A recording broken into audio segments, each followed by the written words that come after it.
کسی نقطۂ نظر مکتبہ فکر کا حامل ہو اس کا انکار نہیں کر سکتا۔ تو جب یہ مانا ہوا کہ اللہ اور اس کے سارے فرشتے درود بھیجتے ہیں اور درود بھیجیں گے، اور یہ دو زمانے ایسے ہیں، حال اور مستقبل، جو کبھی ختم نہیں ہوتے، جو کبھی گزرتے نہیں ہیں، جو کبھی مکمل نہیں ہوتے۔ ماضی ہے ہی وہ جو گزر چکا، گزر گیا، اب نہ رہا۔ حال ہمیشہ رہتا ہے، مستقبل ہمیشہ رہتا ہے۔ یہ جس لمحے میں ہم آج ہیں، یہ رات اس وقت حال ہے، مکمل ہوگی، یہ ماضی ہو جائے گی، گزر جائے گی، مگر جو اگلی رات آئے گی وہ حال ہو جائے گی، اور اس سے اگلی مستقبل رہے گی۔ جو گھڑی، جو لمحہ، جو وقت کی اکائی موجود ہے وہ حال ہے، اور جو آنے والی ہے وہ مستقبل ہے۔ جب یہ کہا کہ وہ درود بھیجتے ہیں اور درود بھیجیں گے، یعنی یہ فعل حال میں بھی جاری ہے اور مستقبل میں بھی ہمیشہ جاری رہے گا۔ اور کب فرمایا معلوم نہیں، ہزاروں لاکھوں کروڑوں سال پہلے، اس لیے کہ وہ بھی قدیم ہے، اس کا عمل، اس کا فعل اور اس کی صفت اور اس کا قول اور اس کا کلام وہ بھی قدیم ہے۔ جس طرح یہ کوئی بتا نہیں سکتا اور کسی کو اس بات کا تصور اور تخیل نہیں آ سکتا کہ رب کب سے ہے، تو لوگوں جب سے رب ہے تب سے اس کا کلام ہے۔ جو اس نے اس کلام کو کب ظاہر کیا کوئی نہیں جانتا، مگر لاکھوں سال پہلے بھی اس کا اعلان تھا کہ میں اپنے فرشتوں کے ساتھ درود بھیجتا ہوں اور بھیجتا رہوں گا۔ آج بھی اعلان یہی ہے اور آئندہ بھی یہی رہے گا۔ تو جو عمل حال اور مستقبل دونوں میں قائم رہنے کی ضمانت پالے، اس کا مطلب یہ ہے وہ فعل کبھی ختم نہیں ہوگا، کبھی مکمل نہیں ہوگا۔ وہ پہلے جاری تھا، اب جاری ہے، آئندہ جاری رہے گا۔ یہ جو ہمیشہ جاری رہنے کی ضمانت ہے، اس کو ترجمے میں سمویا جامعیت کے ساتھ ہر وقت کہہ کر کہ اللہ اور اس کے سارے فرشتے ہر وقت درود بھیجتے رہتے ہیں۔ آپ سمجھ گئے یہ بات؟ اور تیسرا لفظ ہے اس، خالی نبی نہیں، اس نبی کا، اس نبی کا۔ اب آپ سوچیں گے یہ اس کہاں سے آ گیا، اس میں کوئی حاضہ تو نہیں آیا؟ اس کے لیے بھی قرآن مجید سے مثال لیتے ہیں۔ سورہ بقرہ بالکل ابتدائی دوسری آیت، پہلی تو الف لام میم ہو گئی، دوسری آیت ہے ذالک الکتاب لا ریب فیہ۔ آپ رواں با محاورہ ترجمہ پڑھیں کسی مترجم کسی مکتبہ فکر کا تو لکھا ہوا ہوگا یہ وہ کتاب ہے جو شک و شبہ سے پاک ہے۔ ہم کنسرن رکھ رہے ہیں ذالک الکتاب سے۔ ذالک الکتاب کا معنی ملے گا لکھا ہوا یہ وہ کتاب ہے، ٹھیک۔ اب ذالک کا معنی تو ہے وہ، دور کے اس میں اشارہ کے لیے، ذالک الشجر، ذالک الجدار، ذالک الرجل، تو ذالک کا معنی تو ہوا وہ، اب دور کے لیے متن میں سے ذالک نکال دیں، ترجمے میں سے اس کا معنی وہ نکال دیں۔ ذالک الکتاب کا معنی تھا یہ وہ کتاب ہے، تو ادھر سے ذالک نکالا، پیچھے بچا الکتاب، ترجمے میں سے وہ نکالا، پیچھے بچا یہ کتاب۔ آیت میں تو حاضہ نہیں ہے نا، تو ترجمہ بچا یہ کتاب۔ اب مترجم سے پوچھیں، عربی جاننے والے سے پوچھیں کہ بھئی حاضہ تو ہے نہیں، یہ کس کا ترجمہ کیا جو لفظ یہ ہے، یہ کتاب؟ تو وہ کہے گا کہ اسم دو طرح سے استعمال ہوتا ہے، نکرہ اور معرفہ، عام اور خاص، کامن اور پراپر نام۔ تو جب کامن نام ہو تو اس میں سارے ہوتے ہیں، پراپر نام ہو اس میں خاص، تو اس سے مراد کوئی ایک ہوتا ہے۔ عربی زبان کا دستور یہ ہے جس اسم کے آخر میں تنوین آ جائے، دو زبریں، دو زیریں، دو پیشیں، وہ اسم عام ہوتا ہے۔ جس کے شروع میں الف لام آ جائے وہ اسم خاص ہوتا ہے، ٹھیک۔ اتنی سادہ بات کی تو پرائمری کے بچے بھی پڑھتے ہیں نا، اس میں عام اور اس میں خاص، کوئی ایسی کوئی مشکل بات نہیں ہے۔ تو عربی میں اس میں خاص کی علامت بڑی الف لام ہے، حرف تعریف۔ تو الف لام جب کسی پر آتا ہے تو اسے دوسروں سے الگ کر دیتا ہے، اپنے جنس کے سارے افراد سے الگ کر دیتا ہے۔ اب کتابیں لاکھوں کروڑوں اربوں تب بھی تھیں، اب بھی ہیں۔ عربی میں ہر وہ شے جس پر کچھ لکھ دیا جائے وہ کتاب ہوتی ہے۔ ضروری نہیں کہ 100 صفحات اکٹھے کر کے جلد بنائیں تو کتاب ہو۔ اس کپڑے پر لکھ دیا جائے جس پر کتابت ہو گئی، لکھ دیا گیا، عربی میں اس کو کتاب کہیں گے۔ آپ کسی درخت کے پتے پر لکھ دیں وہ کتاب ہوگی۔ لیکن سادہ بات یہ ہے، لاکھوں اربوں کتابیں تب بھی تھیں، اب بھی ہے، مگر اللہ نے جو شک و شبہ سے پاک ہونے کی ضمانت کا اعلان کیا وہ ہر کتاب کے لیے نہیں تھا، وہ کسی غیر معروف کتاب کے لیے نہیں تھا، چونکہ یہ ضمانت ایک خاص کتاب کو دی جا رہی تھی، اس لیے اللہ نے اس میں نکرہ، اس میں عام نہیں استعمال کیا، ذالک کتاب، یہ کوئی کتاب ہے یا ہر کتاب ایسی ہے، نہیں، اس کے لیے کیا الف لام۔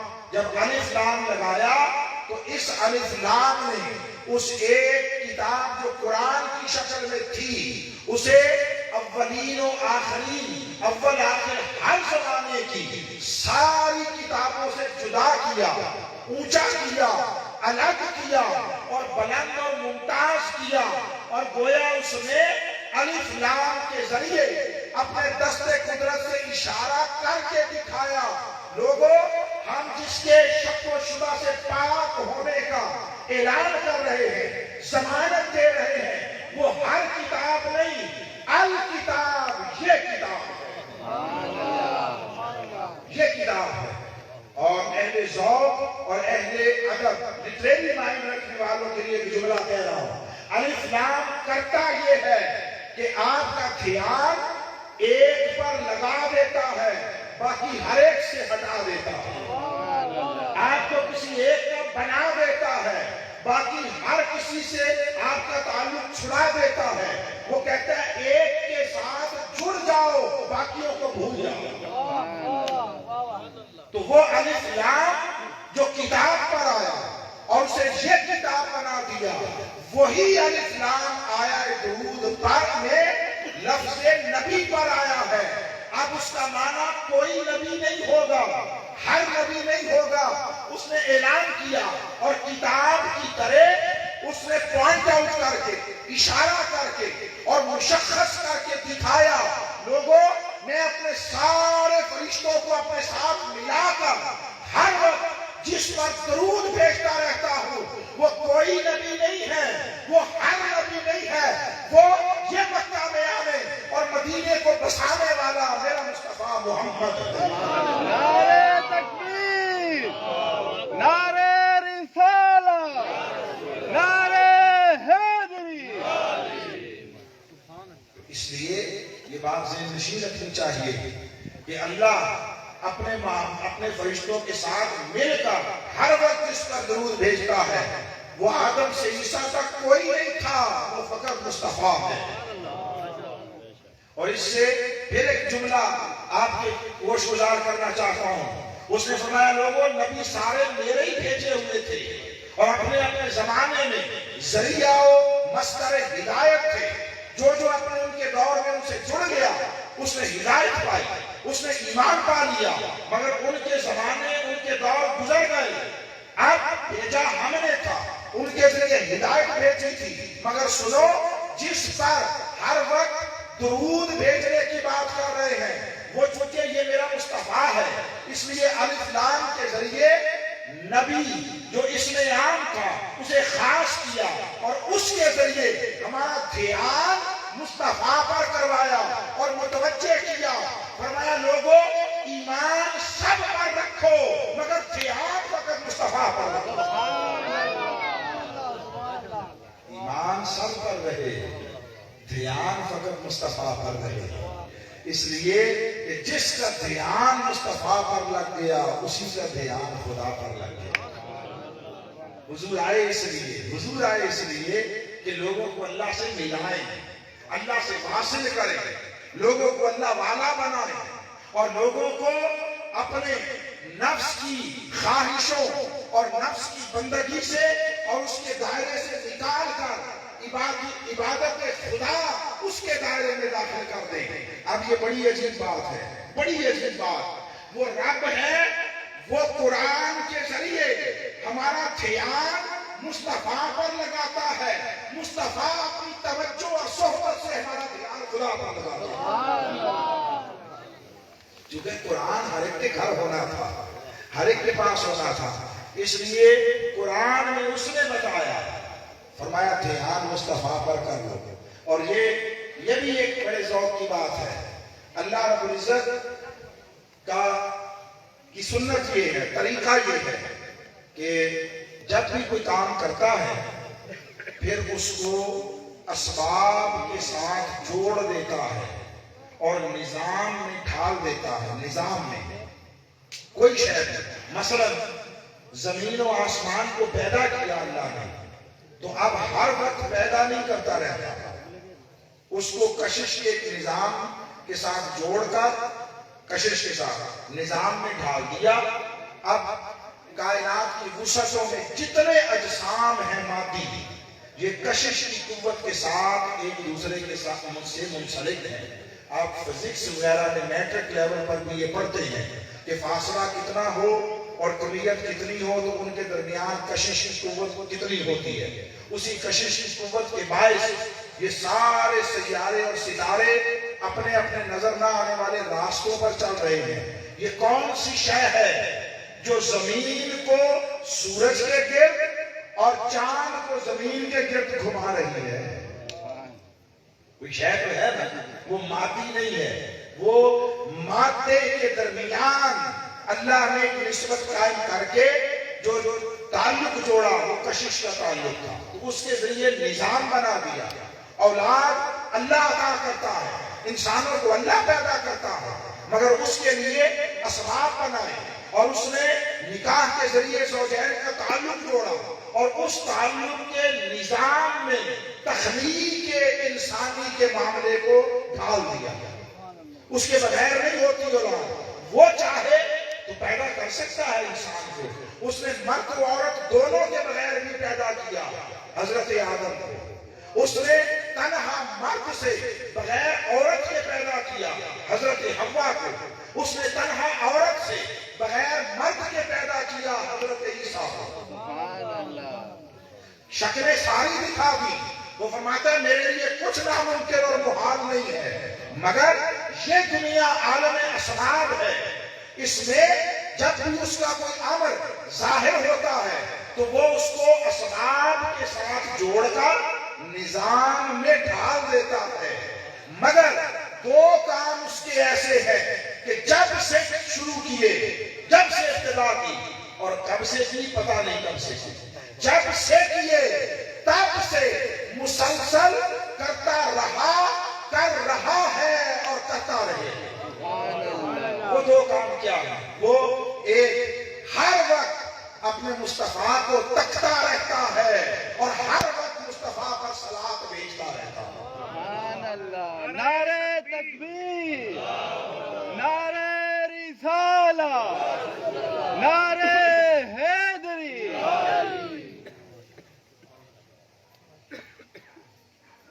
اس نے قرآن مجید میں فرمایا قد ارا تقلب وجهك في السماء، ایسی جذباتی بات کر کے نہیں نہ جا رہے۔ منہاج القرآن کا یہ طریق اور اسلوب نہیں ہے، یہ ایسے جذبات نہیں جو منہ میں آیا کہہ دیا پھر بعد میں سنبھالا نہیں جاتا، کہہ دیتے ہیں لوگ پھر سنبھالا نہیں جاتا۔ الحمدللہ منہاج القرآن کا طرز، اس کا اسلوب یہ ہے کہ بولنے سے پہلے 100 دفعہ خالی تولتے نہیں ہے، پورا کھنگالتے ہیں، پورا کھنگالتے۔ تو میں نے عرض کیا دو کام ہمیں قرآن میں اس کے مستقل نظر آئے۔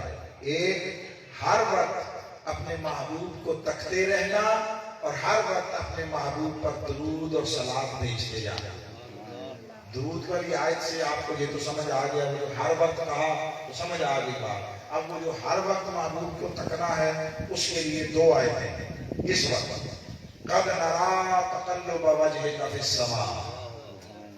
جب آقا علیہ السلام نے اپنا چہرہ انور حالت نماز میں آسمان کی طرف اٹھایا تو اللہ نے اس منظر کو اپنے کلام کے دامن میں قرآن میں محفوظ کر دیا.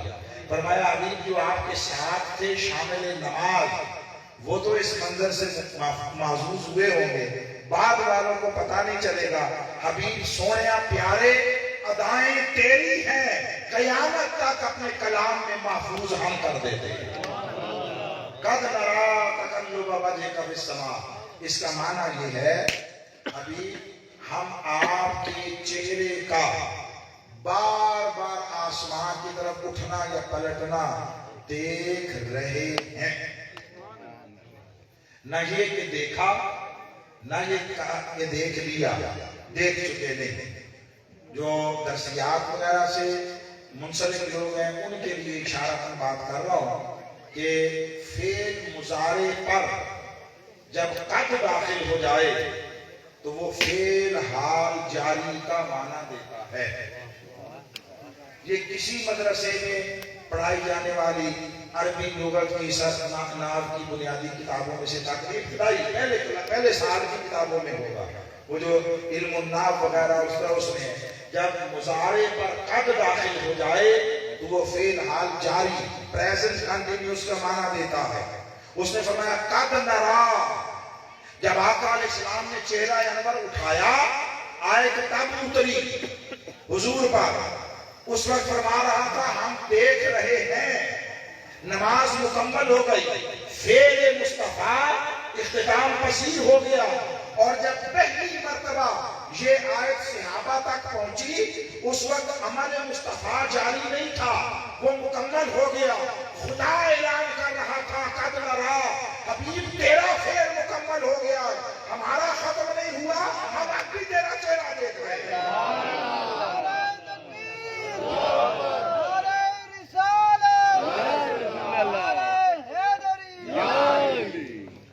ہم اب بھی تیرا چہرہ دیکھ رہے ہیں. پھر آقا علیہ السلام کی حیات ظاہری کا زمانہ مکمل ہوا. حضور علیہ السلام نے وصال فرمایا. اب آقا مجلسوں میں سامنے جسمانی ظاہری طور پر موجود نہیں تھے. قرآن تابعین تک پہنچا. قرآن کا اعلان تب بھی یہ رہا قد نرا، سوڑیا تو نے جب حیات ظاہری سے وصال بھی کر گیا، ہم اب بھی تیرا چہرہ دیکھ رہے ہیں. پھر صدیاں گزر گئی، زمانے گزر گئے، نسلیں بدل گئی، ہمارے ہاتھوں میں قرآن پہنچا. ہم نے آج اٹھایا، وہ پھر اعلان کر رہا ہے اور ہمیں بتا رہا ہے قد نرا، لوگوں میں اب بھی مصطفیٰ کا چہرہ دیکھا. اور یہ اعلان قرآن قیامت تک رہے گا، یہ اعلان قیامت تک رہے گا اور وہ قیامت تک لوگوں کو بتاتا رہے گا لوگوں تم ادھر ادھر تکتے رہتے ہو، میں ہر وقت چہرہ مصطفیٰ تکتا رہتا ہوں. اور ممکن ہے کسی کے ذہن میں یہ بات آئے کہ ٹھیک ہے اب دیکھ رہا ہے اب، مگر دیکھنا تب سے شروع کیا جب حالت نماز میں حضور نے چند بار چہرہ اٹھایا، تب سے دیکھنا ہے. اس سے پچھلا زمانہ بھی تھا. سوال ہے نا آ سکتا ہے اور یہ بڑا ویلڈ سوال ہے کہ بھئی وہاں سے تکنا شروع کیا ہجرت کے 1.5 سال بعد، اس سے پہلے کا زمانہ دنیا میں بھی اور اس سے پہلے عالم ارواح کا اور عالم حضوری و قربت کا وہ جو پہلا زمانہ تھا اس کے متعلق ضمانت نہیں ہے. اللہ رب العزت نے انسان کے اس تردد اور اس اشکال کا بھی جواب دیا اور قرآن مجید میں اعلان فرمایا فاصبر لحکم ربک، سونے اپنے رب کے حکم پر صبر کر. رب کے حکم پر یعنی تو جو ہمارا دین لے کر لوگوں تک جاتا ہے، دعوت لے کر جاتا ہے، پیغام لے کر جاتا ہے، خیر اور بھلائی کی بات پہنچانے جاتا ہے اور ان کی بھلائی ان کو سمجھانے جاتا ہے اور یہ جواب میں تانے دیتے ہیں، یہ گالیاں دیتے ہیں، یہ پتھر برساتے ہیں، یہ بد اخلاقی کرتے ہیں، تیرے راستوں میں کانٹے بچھاتے ہیں، تیرے جسم پر پتھر برساتے ہیں، لہو لہان کرتے ہیں. حبیب تیرے دندان شہید ہوتے ہیں، تیرے رخسار زخمی ہوتے ہیں، تیرے اوپر مصائب و آلام کے پہاڑ توڑے جاتے ہیں. فاصبر لحکم ربک، حبیب ہماری راہ میں یہ جو مشقتیں درپیش آتی ہیں سونیا تو ان پر صبر کیا گیا. کیا صبر کیا گیا. اگلا جملہ واہ واہ روح وجد میں آتی ہے, عالم جذب طاری ہوتا ہے, کیف طاری ہوتا ہے. فرماتا ہے سونیا تو ان ساری مشکلوں, پریشانیوں, مشقتوں, مصائب و آلام ان میں صبر کر. فَإِنَّكَ بِأَعْيُنِنَا سونیا تو ہر وقت ہماری آنکھوں میں رہتا. سبحان اللہ. نعرہ تکبیر, نعرہ رسالت, نعرہ حیدری, جرت و بہادری, جرت و بہادری. یہ کوئی کلام بیان و بدیع کی ایسی دقیق بحث نہیں ہے جسے سمجھا نہ جا سکے. یہ بڑی سادہ بات ہے. فا مانا کرتے ہیں اس کا پس, انا بے شک, کا آپ, پس بے شک آپ, بے آیوننا اللہ اپنی شان کے لائق فرماتا ہے سونیا تو ہماری آنکھوں میں بستا ہے. حبیب اگر آپ کی طرح اس روئے زمین پر کسی کو ہماری راہ میں ستایا نہیں گیا کوئی, تو سنیے آپ کی طرح کوئی ہماری آنکھوں میں بسایا بھی تو نہیں گیا. اگر تو نے سب سے زیادہ میری راہ میں دکھ اٹھایا ہے تو یہ بھی تو دیکھ, ہم بھی تو ہر گھڑی نگاہیں تجھ پر جمائی بیٹھے ہیں. ہم تیرے حال سے بے خبر تو نہیں ہے حبیب, تیرے طرف سے لا تعلق تو نہیں ہے. یہ سب کچھ اس لیے تاکہ تیرے درجات بلند ہو, یہ سب اس لیے تاکہ تیرا استحقاق منصب وہ ثابت ہو.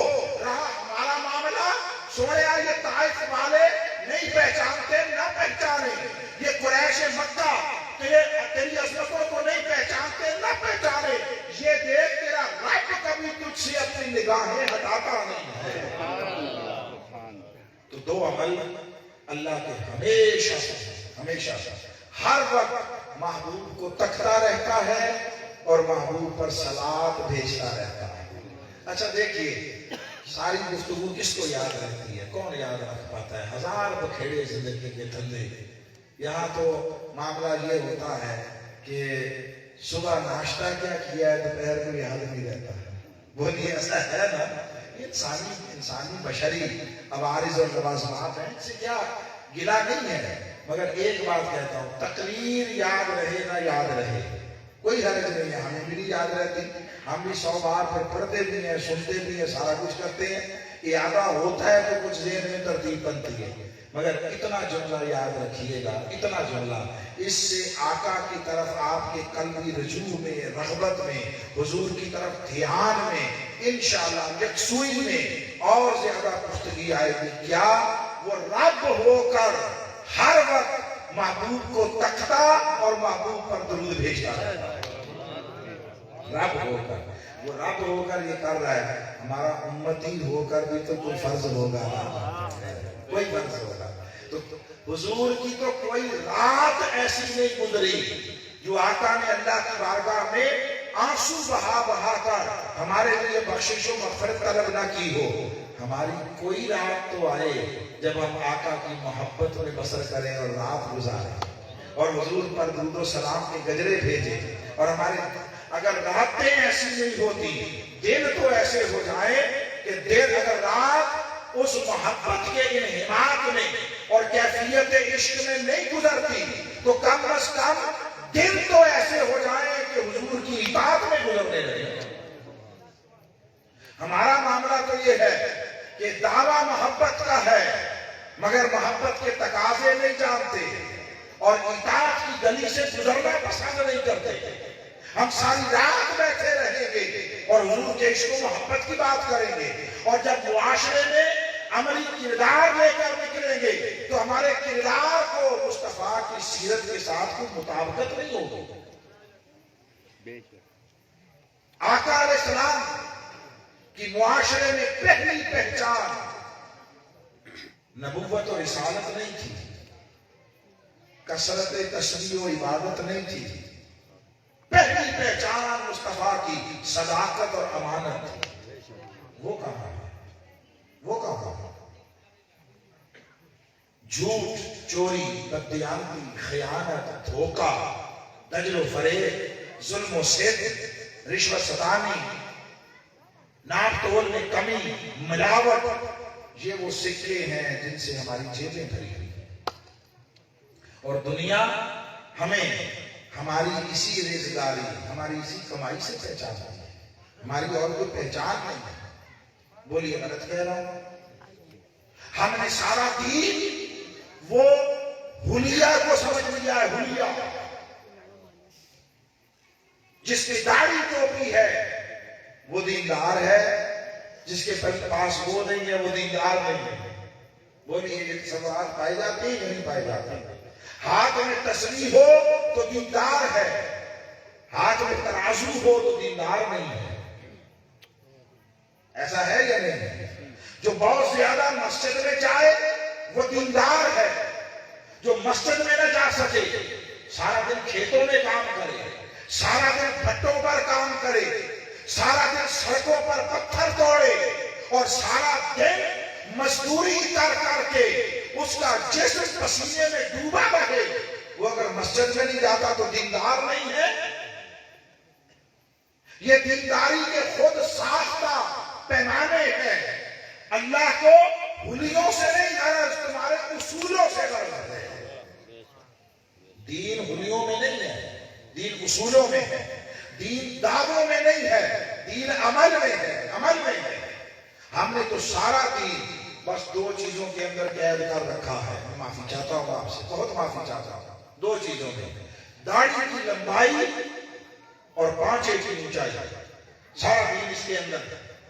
اس کے سوا دینداری کا تصور کوئی نہیں۔ حضور نے 40 سال عبادت نہیں سکھائی تھی اور عبادتیں نہیں کی تھی، مصطفیٰ نے 40 سال اپنے کردار کے ذریعے صداقت و امانت کمائی تھی۔ عبادتیں نہیں دکھائی تھی، صداقت کمائی تھی، امانت کمائی تھی۔ اور حضور پر معاشرے کے اعتماد کا عالم یہ تھا کہ حضور نے کہا اگر پوچھوں اس پہاڑ کے دوسری طرف جس پر میں کھڑا ہوں فوج ہے تم پر حملہ کرنے والی ہے، کیا کہو گے؟ سب نے کہا مان لیں گے۔ سب کافر تھے، سب کافر تھے۔ کہا مان لیں گے۔ کہا کیوں مان لو گے؟ کہا اس لیے کہ آپ کی زبان سے کبھی جھوٹ نہیں نکلا۔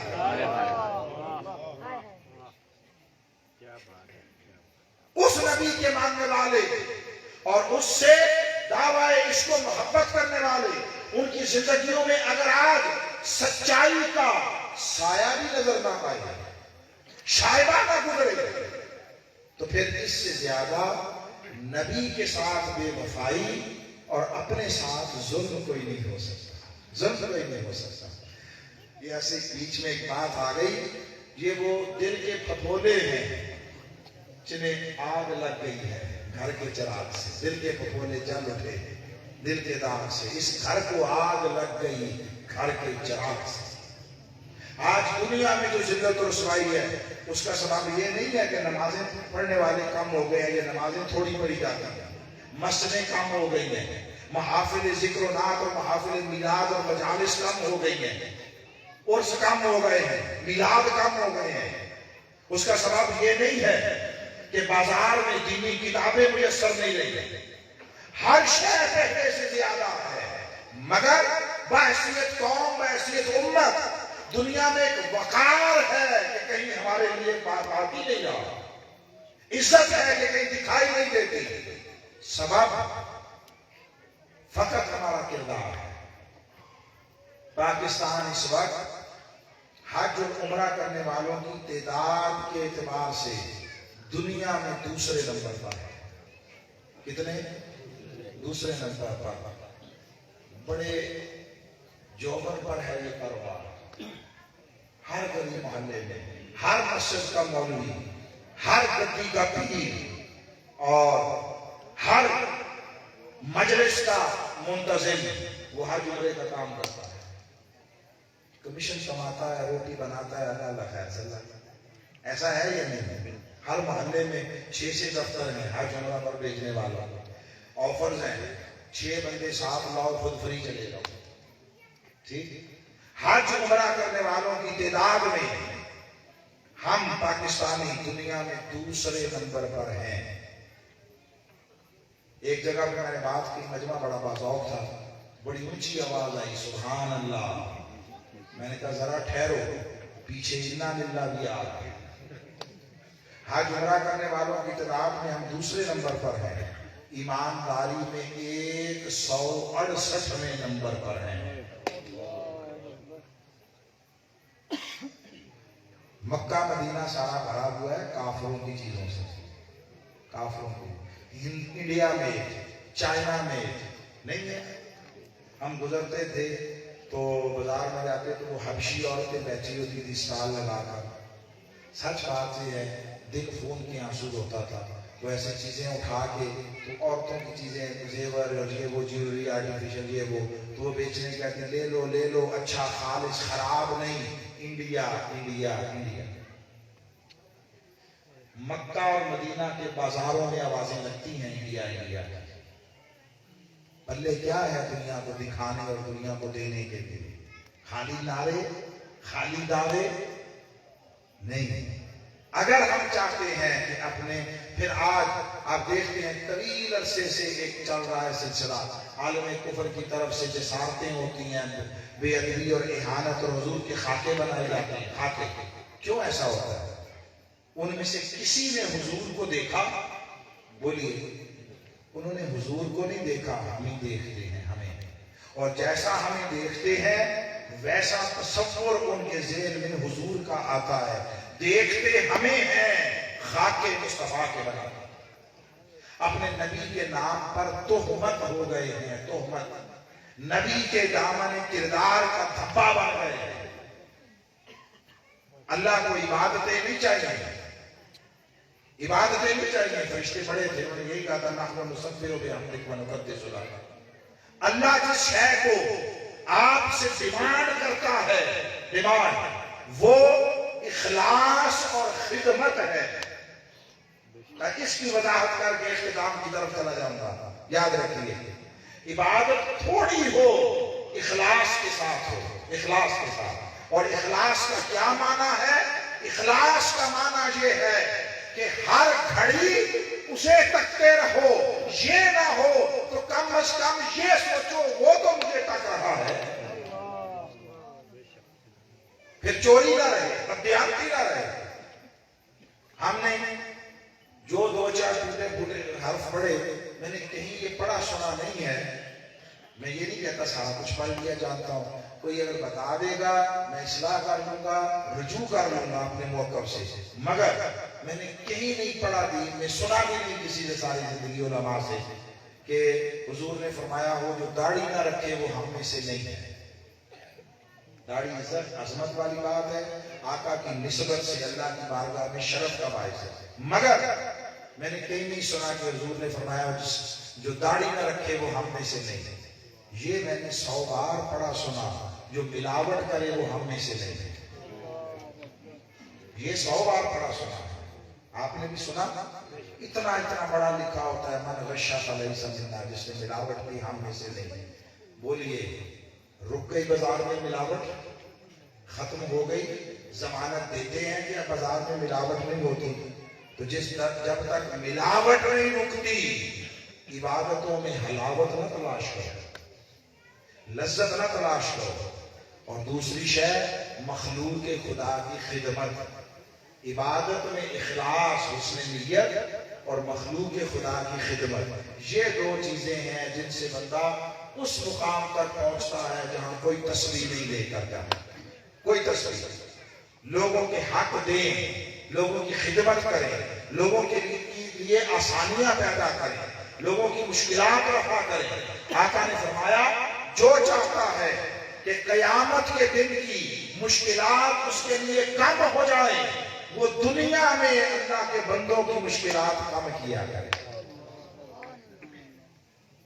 بس درود پاک کے حوالے سے دو باتیں کر کے اختتام کی طرف جاتے ہیں۔ اب اللہ رب العزت نے فرمایا یہ میری سنت ہے، یہ میرے ملائکہ کی سنت ہے، تم بھی ادا کیا کرو۔ اب درود کا حکم اس نے ایک بار دیا، اور سلام کا حکم 2 بار دیا ہے، سلموا تسلیما، 2 بار۔ اب ہمارا اللہ جانے کیا بنے گا کہ جو حکم 1 بار دیا ہے اس پر کوئی اختلاف نہیں ہے، جو 2 بار دیا ہے اس پر لڑتے پھرتے ہیں، پڑھتے نہیں ہیں، لڑتے ہیں۔ اس نے پڑھنے کا حکم دیا تھا، لڑنے کا نہیں دیا تھا۔ کوئی مسئلہ لے کر کھڑا ہو جاتا ہے کہ کھڑے ہو کر پڑھیں یا بیٹھ کر، یہ جائز وہ نہ جائز، مل کر پڑھیں کہ اکیلے، بابا سے بلند پڑھیں یا دل میں۔ بابا جس کو جیسے ذوق اور تسکین ہے ویسے پڑھے، تم عمل کرو، بحث نہ کرو، بحث نہ کرو۔ مگر اس نے فرمایا میں رب ہوں، خالی حکم نہیں دینا جانتا، عمل بھی کرانا جانتا ہوں۔ یہ بھی آتا ہے مجھے، اور جو کہ ایسے بس کہہ دیا اور کوئی اس کا نوٹس نہ لے، ایسا نہیں ہے۔ عمل بھی کراؤں گا اور اس اعلیٰ محل اور اعلیٰ درجے پر کراؤں گا جس سے اونچے درجے کا تصور نہیں ہے۔ اس نے فرمایا حکم دیا درود کا، حکم دیا سلام کا، اپنی مرضی سے کوئی 100 بار 1000 بار پڑھے، مگر میں نے اہتمام کرانا تھا پڑھانے کا، سو میں نے کرایا اور درود و سلام کو رکھا کہا۔ جو اللہ کی سب سے اونچی عبادت تھی نماز، اللہ نے اس میں درود بھی رکھا، سلام بھی رکھا۔ فرضیت میں سب سے اونچی عبادت نماز ہے، جو کسی پر کبھی کسی حال میں معاف نہیں ہے۔ اس نے فرمایا ویسے پڑھو نہ پڑھو تمہاری مرضی، میری نماز کو پڑھنے آؤ گے نا، میں دیکھتا ہوں میری نماز مصطفیٰ پر درود و سلام کے بغیر پڑھتے جیسے۔ اور پھر جو شے ڈبل حکم دیا، اس نے عمل بھی ڈبل کروانا تھا، عمل بھی۔ اب ذرا دیکھیے ترتیب اور اس کی حکمت۔ فجر کی نماز کے سوا باقی 4 نمازوں میں، فرض میں، آپ 2 رکعتیں پڑھ کر جب بیٹھتے ہیں تو کلمات تشہد آدھے ادا کرتے ہیں اور اگلی رکعت کے لیے کھڑے ہو جاتے ہیں۔ کہاں تک پڑھتے ہیں؟ آپ پڑھتے ہیں عبدہ و رسولہ تک، ٹھیک؟ اب آپ بتائیے کہ درود اس سے پہلے آتا ہے پڑھ کر اٹھتے ہیں یا اس کے بعد آتا ہے چھوڑ کر اٹھتے ہیں؟ بعد میں آتا ہے، درود بعد میں آتا ہے، عبدہ و رسولہ کے بعد آپ چھوڑ دیتے ہیں، اس نے چھڑوا دیا۔ سلام اس کے بعد آتا ہے یا پہلے آتا ہے؟ سلام نہیں چھوڑنے دیا، اس نے کہا درود آخر میں 1 بار پڑھ لینا کافی ہے، سلام کا حکم 2 بار دیا، پڑھاؤں گا بھی 2 مرتبہ پڑھاؤں گا، تاکہ میرے حکم پر کما حق و عمل ہو جائے۔ اور نماز میں پڑھوا دیتا ہوں، باہر نکل کر تم دھوم مچا دینا، دھوم مچا دینا۔ اور رہا کسی کو یہ پرابلم کہ اس کے الفاظ کلمات سنیے، اس کو بھی دنیا کے کسی صاحب علم عربی جاننے والے کے پاس چلے جانا، خواہ السلام علیکہ ایھا النبی ہو یا نبی سلام علیکہ، دونوں میں معنی کے اعتبار سے بال برابر فرق نہیں ہے، بال برابر۔ اس نے نماز کے اندر مصطفیٰ کو سلام کروایا، حضور کو سلام کروایا، تاکہ دھیان مصطفیٰ پر لگ جائے، اور جب دھیان مصطفیٰ پر کرا دیا پھر مصطفیٰ پر درود پڑھایا، تاکہ درود سلام کے ذریعے مصطفیٰ کی توجہ نصیب ہو، مصطفیٰ کی طرف سے فیض آئے، حضوری نصیب ہو، اور جب حضور کی طرف سے توجہ نصیب ہو جائے پھر کیفیت حضوری میں مصطفیٰ پر درود پڑھا جاتا۔ اور یہ بات ضابطے کے طور پر ذہن میں رکھ لیں کہ 100 چیزیں زندگی کی ایسی ہیں جو عام معمول میں جائز، حلال اور مباح ہوتی ہیں، مگر نماز شروع کر لیں تو آپ کو ان کی اجازت نہیں رہتی۔ مثلا کھانا کھانا، بولیے یہاں بیٹھے بھی اگر کوئی کھائے مجلس ہے تو ممانع تو نہیں ہے نا، کوئی دین میں معیوب مکروہ حرام تو نہیں ہے نا، لیکن اگر آپ نماز شروع کر لیں تو کھانا کھا سکتے ہیں؟ نہیں کھا سکتے۔ پانی پینا جائز تھا، یہ میں آپ کے سامنے چائے بھی پی رہا ہوں، تقریر ہے نا، تقریر نماز تھوڑی ہے، تو تو اگر کوئی نماز شروع کر لے تو پھر چائے پانی مشروب پی سکتا ہے؟ نہیں پی۔ اچھا یہ ذاتی ضرورت کی چیزیں تھی، ذوق کی بات میرے ذہن میں آ گئی۔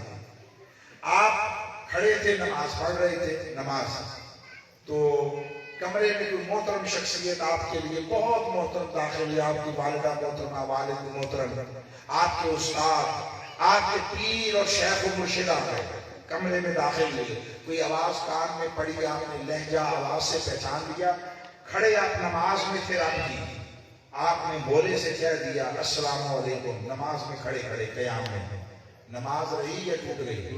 ٹوٹ گئی۔ اس نے کہا خبردار، نماز ٹوٹ گئی، نئے سرے سے پڑھ۔ ہم نے نئے سرے سے پڑھنا شروع کر دیا، دوبارہ پڑھنا شروع کر دیا، پھر کھڑے تھے، پھر کوئی داخل ہوا، اب ہمیں پتہ چل گیا کہ ہم کسی کو سلام نہیں کر سکتے۔ آنے والے جو کمرے میں داخل ہوا اسے اندر کی صورتحال کا نہیں پتہ چلا، وہ اندر داخل ہوا اور داخل ہوتے ہی اس نے بے ساختہ سلام کر دیا۔ تو ہمیں دین کا حکم پتا تھا، سلام کرنا سنت، جواب دینا واجب ہے، وہ افضل ہے۔ اس نے سلام کر دیا، ہم نے نماز پڑھتے پڑھتے قیام میں سورہ فاتحہ پڑھ رہے تھے، اس نے سلام کیا، ہم نے ہولے سے جواب دے دیا وعلیکم السلام، نماز رہی یا گئی؟ پھر گئی۔ اس نے کہا پھر توڑ دیتی ہے، نئے سرے اوپر۔ اب ہم نے تیسری دفعہ نئے سرے سے پڑھی، اچھا مولا اب ہم ادھر ادھر کے لیے سنتے، تو بتاتا جا، ہم کرتے چلے جاتے ہیں۔ اس نے کہا چل ٹھیک ہے۔ ہم نے قیام کیا، سورہ فاتحہ پڑھی، تلاوت کی، رکوع میں چلے گئے، تسبیح رکوع پڑھی، سجدے میں چلے گئے۔ اس نے کہا تسبیحات سجدہ پڑھو، وہ پڑھی، اٹھ کے بیٹھے۔ اس نے کہا اظہار عز و بندگی کرو، کلمات سکھائے۔ ہم نے کہا تحیات للہ والصلوات والطیبات، اب کیا پڑھے؟ اس نے کہا اب کہو السلام علیکہ ایھا النبی۔ سبحان اللہ، نعرہ تکبیر، نعرہ رسالت، نعرہ حیدری۔ اس نے کہا مصطفیٰ کو سلام کرو۔ ہم چونک گئے، چٹک گئے، مولا اوپر 2 دفعہ توڑوا کر آئے ہیں، 2 دفعہ، اور تو نے کہا نماز میرے ساتھ کلام کا نام ہے، میرے غیر کو سلام نہ کرو، کلام نہ کرو، اور کسی کو سلام نہ کرو، اور کوئی سلام کرے کسی کے سلام کا جواب نہ دو، یہ تو نے فرمایا۔ اس نے کہا ہاں درست ہے، میں نہیں فرمایا، اپنے امر پر، اپنے حکم پر قائم ہوں، مگر میرے مصطفیٰ کو کوئی سمجھا ہے، میرے مصطفیٰ کو خیر سمجھا ہے، میرے مصطفیٰ کو کسی جانا ہے، اور یہ تمہیں خبر ہی نہیں۔ خیر کون ہوتا ہے؟ خیر وہ ہوتا ہے جو ادھر جانے سے رکاوٹ بنے، جو رستے میں حائل ہو، وہ خیر ہوتا ہے، جو پکڑ کر ملائے وہ خیر نہیں اپنا ہوتا۔ باقی کسی کو سلام کرو، نماز توڑ دوں گا، مصطفیٰ کو سلام نہ کرو، نماز باقی نہیں رہے۔ ٹوٹنا اور شے ہے، چیز ہوتی ہے تو ٹوٹتی ہے، غیروں کو سلام کرو گے تو ٹوٹے گی، مصطفیٰ کو سلام نہ کرو گے تو رہے گی نہیں۔ جو نماز رکھنا چاہتا ہے وہ مصطفیٰ کو سلام کرے۔ اللہ اکبر، یا رسول اللہ، یا علی۔ اور حاضر و مخاطب کا سیدھے کے ساتھ، جیسے میں نے آپ کو سلام کیا، آتے ہی جب مائک دیا میں نے کہا السلام علیکم ورحمۃ اللہ وبرکاتہ، کہا ایسے ہی مصطفیٰ کو نماز میں، مگر صیغہ واحد میں، آپ جمع بہت سارے تھے تو میں نے کہا السلام علیکم۔ جب مصطفیٰ کو کرایا تو فرمایا کوئی کل مغالطے میں نہ ڈالے کہ پتہ نہیں کس کس کو سلام کروایا جا رہا ہے۔ السلام علیکہ واحد کا صیغہ، اور ساتھ ایھا النبی کہلوایا، کوئی یہ نہ کہے میں نے ادھر نہیں ادھر کیا تھا، فرمایا ایھا النبی کہو تاکہ سارے زمانے کو خبر ہو جائے یہ جو رب نماز میں سلام کروا رہا ہے فقط مصطفیٰ کو کروا رہا ہے۔